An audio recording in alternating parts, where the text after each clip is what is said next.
They took my house while I was still living in it. My granddaughter Emily parked a moving truck in the driveway on a Tuesday morning and started boxing up china I'd collected for 60 years while I sat in my recliner with a cup of cold tea watching them dismantle my life. It wasn't even 2 months since my Herald passed when they showed up with papers. Power of attorney medical directives, a retirement community brochure with smiling seniors playing bingo. I never signed a thing, but Emily said, it was all arranged. Dad took care of everything Grandma were doing. What's best, you don't have to worry anymore. But I wasn't ready to stop worrying. I wasn't ready to stop living either. So that night after they left, I made one phone call changed, one document, and by morning, everything they thought they knew about my estate went up in smoke. Subscribe. If this story finds you and tell me where in the world are you watching from, I'm 87 years old, not dead, not senile, not incapable, but they didn't ask. They didn't even look me in the eye when Emily took the crystal vase Harold gave me for our 40th anniversary. She wrapped it in newspaper, like it was nothing, like it didn't hold 40 years of morning light catching rainbows. Across our bedroom wall, every anniversary since 1980, she didn't know, she didn't care. My son Robert stood in the doorway, arms crossed, checking his watch every few minutes. Got a flight to catch, Mom. Need to get you settled before I head back to Seattle. Don't worry. The community has everything you need. There's even a garden club. I know how you love your roses. The roses I'd planted with Harold the year we bought this house. 1965, the ones that had grown from cuttings to bushes taller than my grandchildren's heads, the ones that bloomed every summer outside the kitchen window where I'd stood making 55 Thanksgiving dinners, washing dishes for countless Sunday lunches in the stream of afternoon light that knew the contours of my hands better than any person alive now. I hid my hands in the folds of my cardigan so they wouldn't see them shake. I watched silent as 3 strangers in matching blue shirts emptied my bookshelves. Boxed Harold's records stacked the photo. Albums I'd kept so carefully labeled by year, by holiday, by milestone Christmas 1975. Robert's college graduation, Sarah's wedding day. They worked efficiently, methodically. Like my life was just another moving job, like my memories could be condensed, cataloged, contained in bankers' boxes with neat black Sharpie labels when they reached the china cabinet. I finally spoke. Those stay. Emily looked up, surprised. I'd said anything at all. The Wedgwood. The full set. Harold bought piece by piece. 1 plate, 1 teacup for every birthday for 20 years until we had service for 12. Those are special. The movers paused, looking between us. Emily sighed. Grandma, there won't be room and you won't need formal china anymore. The community has a dining hall. She smiled, that smile people use for children, for pets, for the elderly, that empty, patronizing curve of lips that never reaches the eyes. Practical, she called it. I was being practical. The dining hall serves all meals. She said it slowly, like I might not understand what meals meant, what food was, how eating worked in this brave new world they'd arranged for me without my consent, without my knowledge. While I'd been sitting by Harold's hospital bed, counting his breaths, watching his chest rise and fall until it didn't anymore. I didn't argue. I didn't have the strength. Maybe they saw my silence as agreement, as surrender, but inside, something hardened. Something that had been soft with grief, crystallized into resolve. I nodded, watched them wrap each irreplaceable piece, each hand-painted flower, each gold-rimmed edge disappearing into bubble wrap, into boxes, into the moving truck, while I memorized the moving company's name, the license plate, the address printed on the side. Sterling, Relocations, professional, compassionate, comprehensive. I wasn't done, not yet. Not by a long shot, but they didn't need to know that. Not now. When Robert checked his Rolex again, looked at Emily. This is taking longer than we thought, can't miss that. Flight! She nodded, efficient, like her father, always in motion. Always busy, too busy to sit with me on Sundays. Too busy to call on birthdays except for a hurried voicemail left during his commute. Too busy to notice his own mother fading like a photograph. left too long in sunlight until all that remained was an outline, a suggestion of the woman who had once been vibrant, alive, present. I would be present again. I promised myself I would make them see me, really see me before this was over. I asked for a moment alone in my bedroom just to say goodbye. They exchanged glances like I might pocket the silverware hide jewelry in my support stockings, but Emily nodded 30 minutes. Grandma, then we need to hit the road the retirement place expects. Us before dinner, I closed the door behind me, sat on the edge of the bed. Harold's side still neat, still untouched. Since the morning they took him to the hospital 3 months ago, I ran my hand over his pillow. The indent still there, like he might return any moment. Hang his cardigan on the hook behind the door, place his glasses on the nightstand. The room smelled faintly of his aftershave. Old Spice blue bottle, the same kind he'd used since 1953, when we were young, when we thought we had all the time in the world. I opened the nightstand drawer, found what I needed. The business card, Edward Ferguson, attorney at law. Harold's old golf buddy, the one who'd handled our will, our estate plan, our finances for decades. The one person who knew everything, who had the power to change everything. I picked up the bedroom phone, dialed the number with steady fingers. Despite everything, my hands weren't shaking anymore. Ed answered on the third ring. Martha, is that you? His voice warm, familiar, comforting. I kept my voice low. They're moving me. Ed, taking the house.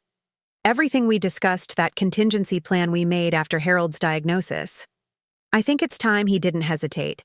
Didn't question, just said, I'll take care of it right away. Don't you worry. I'll call Judge Michaels this afternoon. Papers will be filed before close of business. I thanked him. Hung up, slipped the card into my brassiere. The one place they wouldn't look, the one place that was still private, still mine. I heard Emily's footsteps in the hallway, her knock on the door. Grandma, time to go. I took one last look around the room where I'd slept for 55 years. Where I'd laughed and cried and loved, where Harold and I had whispered dreams across pillows. On countless nights, I touched his pillow once more, then turned away, ready now, or as ready as I'd ever be for what came next. The drive to Peaceful Pines retirement community was silent. Robert behind the wheel, checking his phone at every stoplight. Emily beside him, scrolling through her tablet, occasionally pointing out landmarks, as if I hadn't lived in this town since before she was born, before her father was born, as if I was a tourist, visiting for the first time, not a woman being exiled. From her kingdom, look, Grandma. There's that new grocery store and they've expanded the park. Nice walking paths for the residents. She meant well, perhaps. Or perhaps she was just filling the silence with noise to drown out the sound of my life being dismantled piece by piece, mile by mile.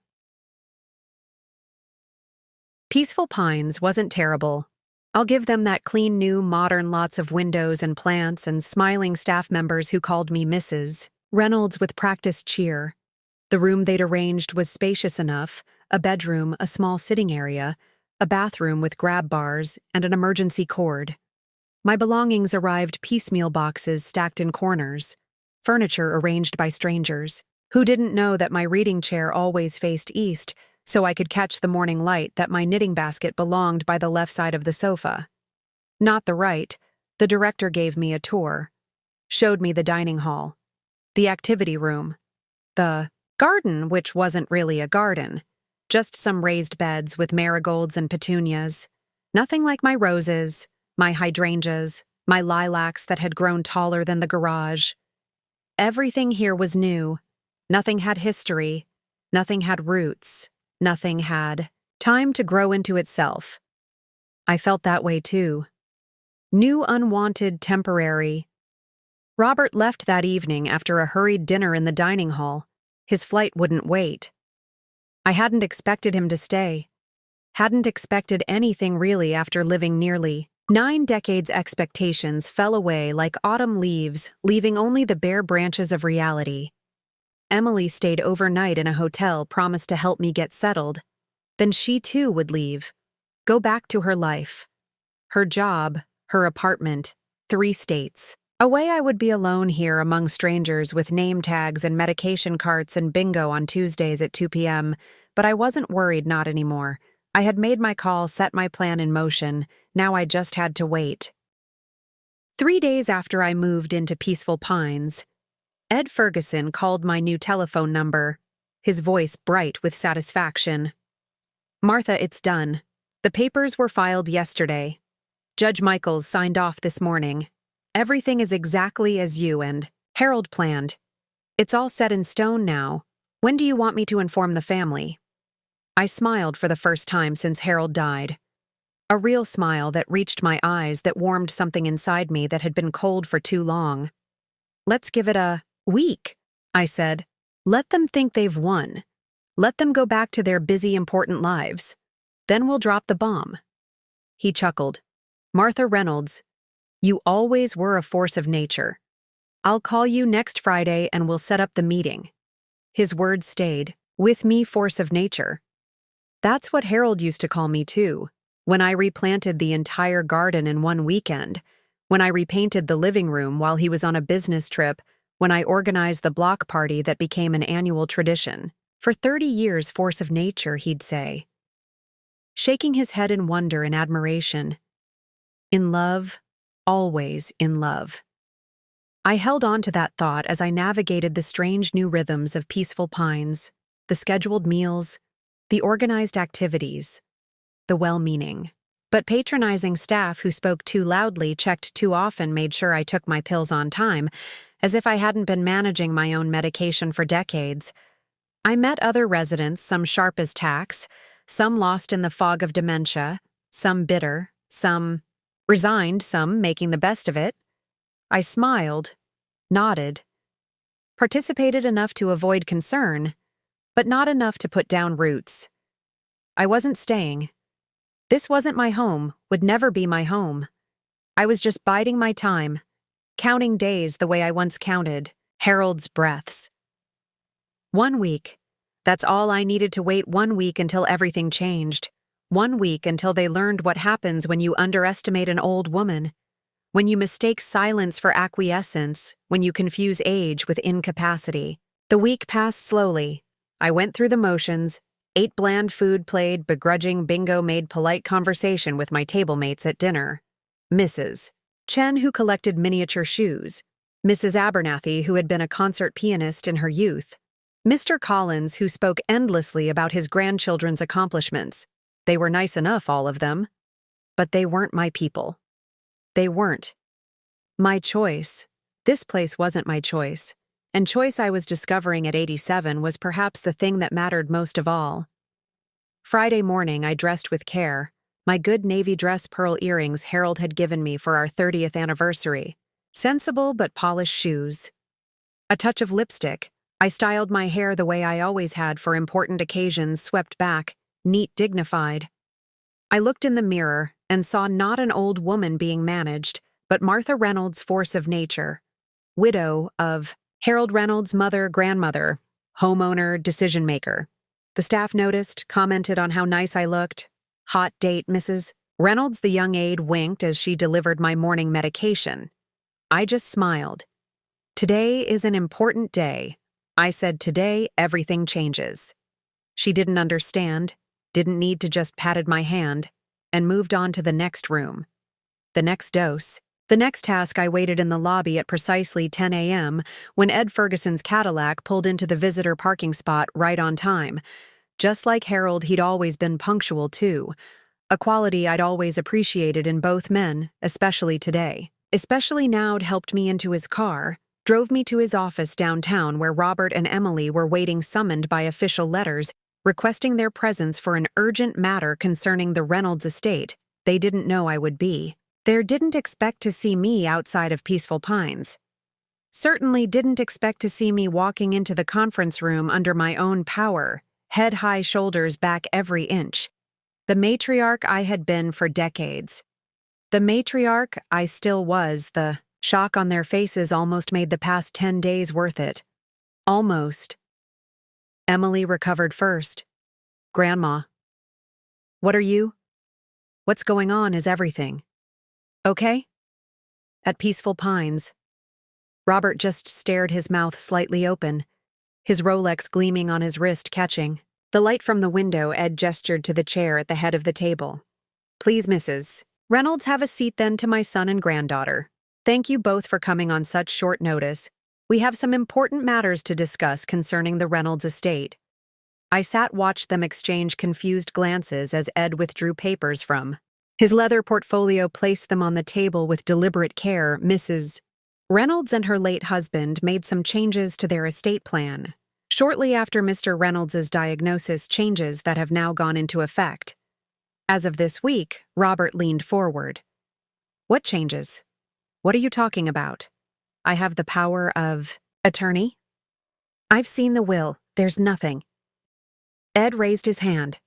"I'm afraid the documents you've seen are outdated, Mr. Reynolds. 3 months ago, your parents executed a new will, established a trust, and made significant alterations to the disposition of their assets, particularly concerning the family home and the majority of their financial holdings." Emily's face paled. "What does that mean exactly? In plain English, please."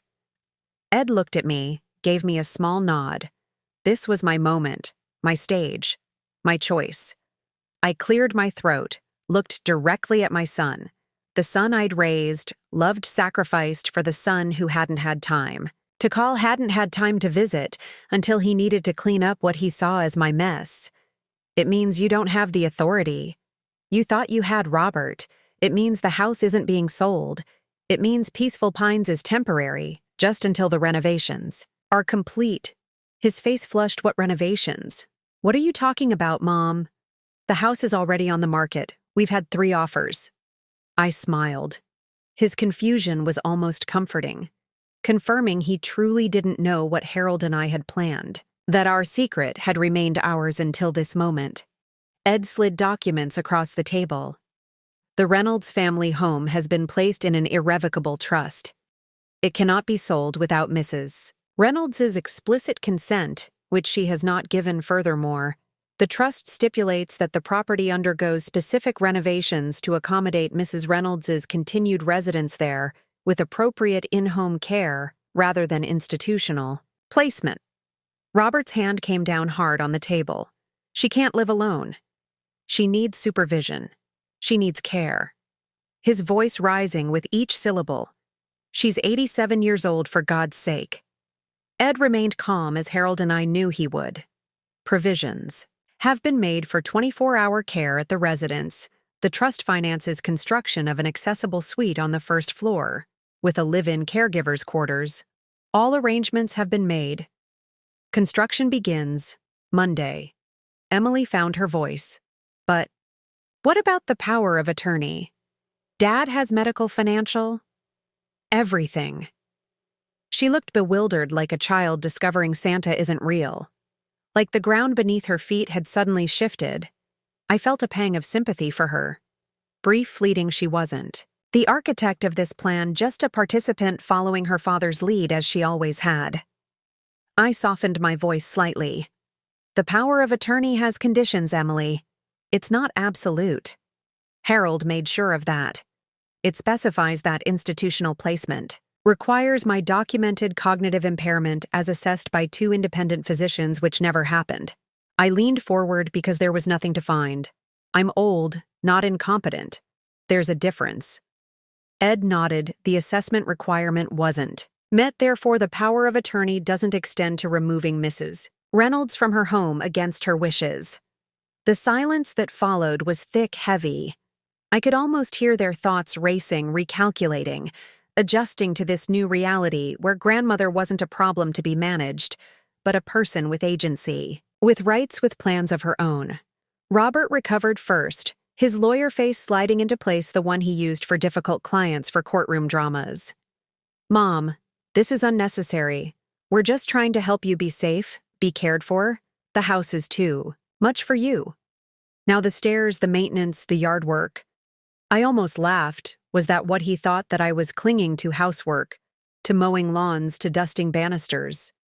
"I'm not keeping the house because I want to clean it. Robert, I'm keeping it because it's mine, because it's home, because every inch of it holds 60 years of memories, Because your father and I built our life there, and I'm not finished living mine. I don't need your help managing my decline. I need your respect for how I choose to live." Emily's eyes filled with tears.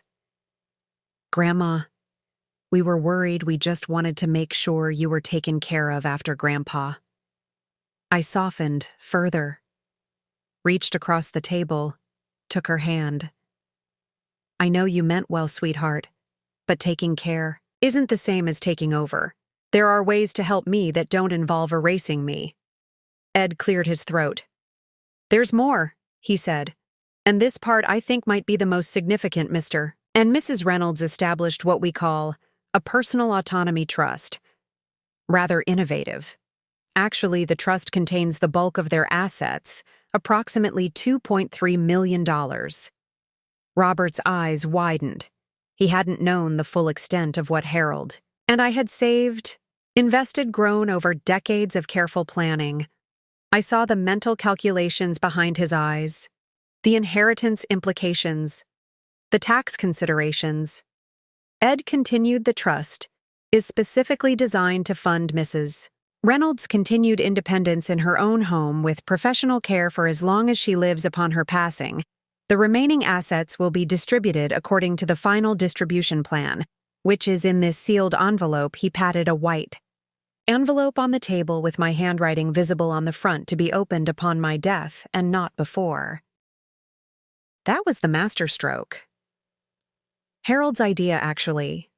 The uncertainty, the not knowing whether their behavior, their choices, their treatment of me would affect their inheritance. It was both carrot and stick, both promise and warning. I watched their faces. As understanding dawned, Robert looked stunned, Emily confused. Ed summarized for clarity. Mrs. Reynolds will be returning to her home once the renovations are complete. In approximately 6 weeks, a professional care team has been engaged through Mountain Home Health Services, with Dr. Linda Miller overseeing her medical care. The trust will cover all expenses for the foreseeable future. The Peaceful Pines contract has been terminated with the required notice they cannot pursue you for additional payments beyond the initial month. Furthermore, Mrs. Reynolds has appointed me as both trustee and her legal representative going forward. Any decisions regarding her care, her assets, or her living situation must go through me first, by her explicit instruction. Robert opened his mouth, closed. It opened. It again, finally finding words. This is unbelievable. Dad would never. His face flushed with anger, with disbelief, with the dawning realization that his father, my Harold, had conspired with me to ensure I wouldn't be shuffled away, discarded, forgotten. I smiled again, felt strength flowing through me with each passing moment. Your father loved me, Robert. He respected my wishes. He wanted me to live out my days with dignity, with choice, with agency. You might try it sometime. Emily was crying, now silent tears tracking her makeup. I hadn't wanted to hurt her, hadn't wanted this moment to destroy our relationship, but I needed her to understand, needed them both to understand that good intentions weren't enough, that love without respect wasn't love at all. I've hired a personal assistant too. I said someone to help me manage appointments, correspondence, shopping. Someone closer to my age, who understands what it means to be treated like you're invisible. Marjorie Stevens, you remember? Her from church. Her husband died last year. She's looking for meaningful work. It's arranged, it's decided. It's done. Ed began gathering his papers. This concludes our official business. Unless you have questions, I suggest we all take some time to absorb. These changes make necessary adjustments, Mrs. Reynolds. Your car is waiting to take you back to Peaceful Pines for now. Your belongings will be moved back to your home once renovations are complete. I stood up, smoothed my dress, adjusted my pearls, feeling more myself than I had in months since. Before Harold's diagnosis, since before watching illness steal him inch by inch, day by day, I looked at my son, my granddaughter, I don't hate you, I said quietly. I understand why you thought you were helping, but understand this too. I raised you, Robert. I changed your diapers, kissed your scraped knees, sat through every miserable piano recital, helped you with homework, drove you to college, moved you into your first apartment. I'm still that woman. I'm still capable of making my own choices. And the first choice I'm making is to go home. The second is to forgive you, if you can find it in yourselves to see me. Really see me, not as a problem to solve, but as a person to respect. I walked out of that conference room, head high, back, straight leaving, them with their shock, their disbelief, their recalculation of everything they thought they knew about inheritance, about power, about me. Martha Reynolds, force of nature, widow survivor, matriarch. The car Ed had arranged took me back to Peaceful Pines, where I packed a small bag of essentials. I wouldn't need much for the next 6 weeks. Just enough to get by until I could go home to my roses, to Harold's reading chair, to the kitchen, where light streamed through windows in the late afternoon, casting that particular glow I'd know anywhere, home to memories, to comfort, to choice. I sat on the edge of the bed in my temporary room at Peaceful Pines, thought about what would come next, the renovations, the changes, the adjustments we'd all need. To make Robert might stay angry for a while. Emily might need time to understand, but time was something I still had enough of anyway. Enough to wait for understanding, enough to rebuild if they were willing. I unpacked my phone, called Marjorie, my old friend, soon to be my assistant. My ally Marjorie, who had faced her own battles with well-meaning children, who had fought her own fight for independence.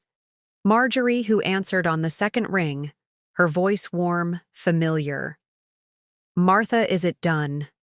I laughed, for the first time in what felt like years. A real laugh that bubbled up from somewhere deep, somewhere that grief hadn't touched. It's done.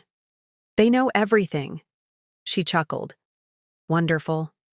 How did Robert take it? About as well as you'd expect, I said. He'll come around or he won't, but either way, I'm going home, just need to wait out these renovations. Marjorie hummed thoughtfully. 6 weeks is a long time at your age in that place. Why don't you come stay with me? I have the guest room, plenty of space we can play. Canasta, complain about our arthritis, terrify the neighborhood children. You know, all the things old ladies are supposed to do. I felt tears prick my eyes. Good tears, grateful tears, tears of recognition. She saw me, the real me. Not just an old woman. Not just someone's grandmother, someone's mother, but Martha. Whole, complete herself. Yes, I said, that sounds perfect. I'll call Ed. Make the arrangements. That night, I slept better than I had since Harold died. Not because grief had lessened, but because purpose had grown alongside it.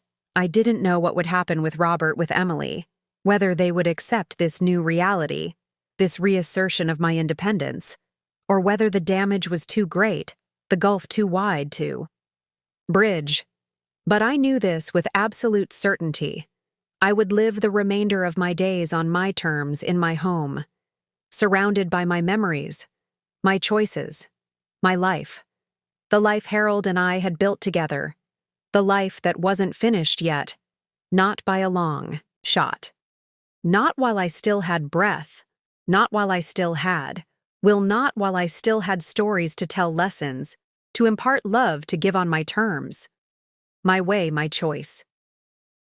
The next morning, I packed my bags, waited for Marjorie's son to pick me up, signed myself, out of Peaceful Pines against the administrator's concerned advice, left the bland beige room behind, without a backward glance, stepped into sunshine, into friendship, into the next chapter, the one I would write myself word by word, day by day. Choice by choice.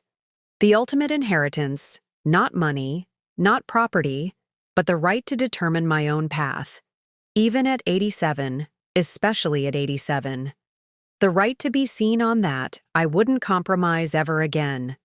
6 weeks later, I stood on the porch of my house. My real house, watching the construction crew pack up their tools, load their trucks, wave. Goodbye. The renovations were complete. My bedroom moved to the former den on the first floor with an attached bathroom, widened doorways, grab bars. Discreetly installed a small apartment created from the former garage for my live-in helper Maria, a kind, efficient woman in her 50s who knew how to assist without hovering, how to help without taking over the gardens had been tended in my absence. The roses pruned the lawn, mowed but not too short. Just as I liked it. Ed had overseen everything, made sure every detail matched what Harold and I had planned, discussed, dreamed during those final difficult months of his illness. I ran my hand along the porch railing, felt the familiar smoothness of wood worn by decades of touch. My touch, Harold's touch, our children's, our grandchildren's history, tangible, real mine. Marjorie stood beside me, carrying her knitting bag, a plate of cookies. We'd baked that morning. Well, what do you think? Ready to go home? I nodded, unable to speak past the lump in my throat. She understood, squeezed my arm gently. We walked inside together. The house smelled different. Paint wood, fresh carpet in some rooms. But underneath was the familiar scent of home, of lemon polish, of the particular way sunlight warmed wooden floors of life, lived fully, imperfectly, beautifully. My furniture had been returned arranged as I remembered, the Wedgwood displayed in the china cabinet, each piece intact. Each memory preserved, my books, lined shelves, photographs stood on tables, mantel piano, some in new frames, but all there, all accounted for, all treasured. I moved through rooms, slowly taking inventory with my eyes. With my heart, found everything as it should be, everything in its place. My place. Maria greeted us, showed me the new systems, the emergency call buttons, the adjustable bed, the shower chair. Practical things, necessary. Things but installed with dignity, with respect, with understanding that they were tools, not definitions, not limitations, just ways to make life easier. As I continued to live it, I thanked her, showed her my recipes, asked about her family, made it clear from the beginning that while I needed help, I wasn't helpless. That distinction would matter in the days, months, years ahead. Marjorie stayed for dinner, helped me settle in, promised to return the next day for our now-established canasta game afternoon tea gossip session. I sat in Harold's chair, after they'd both gone, watching twilight settle over the garden, listening to the familiar creaks and sighs of the house. As it cooled from the day's warmth, felt Harold's presence not as ghost, but as memory, as foundation, as love, that continued beyond presence, beyond breath, beyond time. Robert called the next morning, his voice stiff, formal, but there, asking if I needed anything, if he could stop by that weekend. Emily sent Flowers a card with a tentative hope that I was happy to be home. Small steps, uncertain ones, but steps nonetheless. I didn't expect immediate understanding, didn't demand immediate reconciliation, just opened the door to possibility, to healing, to rebuilding on new terms, with new boundaries, with new respect. There would be time for that, time for forgiveness, time for education, time for growth. I answered Robert's call, told him yes, Sunday dinner would be nice. Yes, I was settling in. Well, yes, Maria was working out perfectly. Yes, life goes on even after loss, especially after loss. I hung up, looked around my kitchen. My home felt peace settle around me like a favorite shawl, warm, familiar, comforting. 2 months later, I hosted Sunday dinner. Robert, Emily, her husband Michael, their children, my great-grandchildren, the house full of noise, of life, of possibility. The renovations made it easier to navigate, to participate, to remain part of the flow, instead of an obstacle to work around. I cooked with Maria's help, served my famous roast chicken, told stories the children hadn't heard about Harold, about our early years, about the house when it was new, about the neighborhood as it had changed, grown, evolved like all living things do, like families do when given space, light, nourishment. Emily helped with dishes afterward, stood beside me at the sink. Our hands in the same warm, soapy water. I'm sorry, Grandma. she said, finally breaking weeks of careful conversations skirting the edges of what had happened, what had changed. I didn't mean I didn't understand. I nodded, dried a plate, placed it carefully in the cabinet. I know, sweetheart. You saw age. Not me, you saw fragility, not strength. You weren't entirely wrong, but you weren't entirely right either. We're all broken and whole at the same time, all capable and limited, all wise and foolish. The trick is remembering that's true at every age, she cried, then really cried. Not the silent tears from the lawyer's office, but deep shoulder-shaking sobs. I held her, let her cry, let her feel it all, the guilt, the shame, the relief, the understanding. When she quieted, I whispered, "It's okay. We start again. We do better. We see each other more clearly. That's all any of us can do at any age." That night, after everyone had gone, after Maria had retired to her apartment, after the dishes were done, the leftovers stored the house quiet again. I sat in the garden, watched stars appear above the roses Harold and I had planted so many years ago. I felt tired, but good tired. Satisfied the way you feel after necessary work, after important conversations, after choosing your path and walking it with determination. I thought about the sealed envelope in Ed's office, the one containing my final wishes, my ultimate decisions about the inheritance, who would receive what and why. Robert didn't know that his behavior these past months would influence those decisions, would shape the legacy he and Emily would receive. Didn't know that I reviewed those instructions quarterly, with Ed making adjustments based on respect, based on care, based on love, shown not just claimed. Didn't know that today had shifted. Something had opened a door, had changed what might be possible between us going forward. He didn't need to know. Not yet. Maybe not ever. The not knowing was part of it. The understanding that relationships matter, that how we treat each other creates ripples, consequences, connections that money can't buy, can't replace, can't overcome. I smiled, thinking of Harold, what he would say about today, about the dinner, about the conversation's force of nature. He would whisper, shaking his head in that familiar way, part amazement, part pride, all love. I whispered back into the night. I learned from the best, my love, then went inside to my home, my choices, my life, imperfect, beautiful, mine, all mine.